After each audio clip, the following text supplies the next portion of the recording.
नमस्तेऽस्तु महामाये श्रीपीठे सुरपूजिते शङ्खचक्र गदाहस्ते महालक्ष्मी नमोऽस्तुते। नमस्ते गरुडारूढे कोलासुरभयङ्करी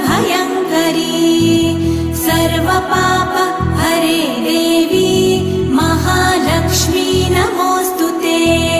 महादेव्यै च विद्महे विष्णुपत्न्यै च धीमहि तन्नो लक्ष्मी प्रचोदयात्।